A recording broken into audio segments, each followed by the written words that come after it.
나는 무엇에 공헌해야 하는가? What should I contribute? 역사를 통해 보면 매우 많은 사람들이 결코 내가 무엇에 대해 공헌해야만 하는가? 라는 질문을 하지 말았어야 했다. 많은 사람들에게는 공헌해야 할 분야가 외부로부터 주어졌다고 볼 수 있다. 소작인이나 기술공들의 경우는 일 자체가 그들의 공헌이고, 공무원의 경우는 부처의 장에 의해서 공헌해야 할 일들이 주어졌다. 그리고 아주 최근까지도 대부분의 사람들이 자기가 하는 일에 대해 윗사람으로부터 명령받는 것을 당연한 것으로 여겼다.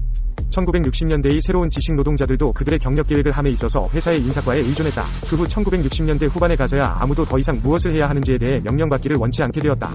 젊은 남녀들은 내가 하기 원하는 것은 무엇인가를 묻기 시작했다. 그리고 그들은 공헌하는 방법에 대해 자신의 일을 하는 것이라고 생각하게 되었다. 그러나 이 해답은 조직의 핵심적인 직원들이 실패한 것처럼 틀렸다. 자신의 일을 하는 것이 공헌, 자기만족, 성공으로 인도할 것이라고 믿었던 사람들은 이 세 가지 중 어느 하나도 달성하지 못했다. 그렇다고 명령받거나 자신에게 할당된 것만 하면 된다는 옛날 방식으로 회귀하지도 않았다. 특히 지식 노동자들은 전에는 하지 않았던 나는 무엇에 공헌해야 하는가? 라는 질문을 해야만 한다. 이것에 대답하기 위해 그들은 다음 세 개의 분명한 요소를 다루어야 한다. 상황은 무엇을 요구하는가? 내가 가지고 있는 강점, 업무 스타일, 가치관을 총합해서 어떻게 나의 공헌을 극대화할 수 있겠는가?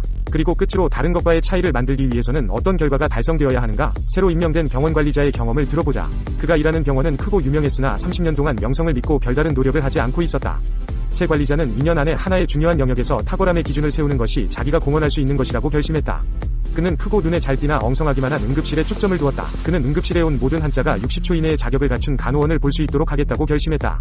그 후 12개월 안에 이 병원의 응급실은 미국의 모든 병원의 모델이 되었고 다시 2년이 지나면서 병원 자체가 변화되었다. 이 예가 제시하는 것처럼 너무 먼 앞일을 보는 것은 비록 특별히 유익할 수는 있지만 거의 불가능하다.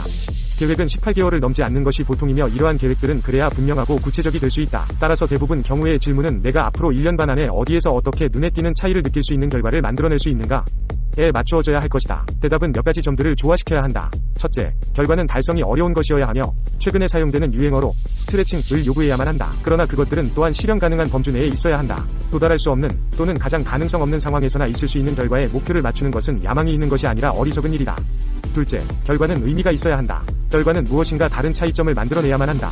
끝으로, 결과는 가시적이어야만 하며 가능하다면 측정할 수 있어야 한다. 이것으로부터 무엇을 할 것인가? 어디서 그리고 어떻게 시작할 것인가? 어떤 목표와 종료 시간을 정할 것인가? 등 일련의 행동 순서가 만들어질 것이다.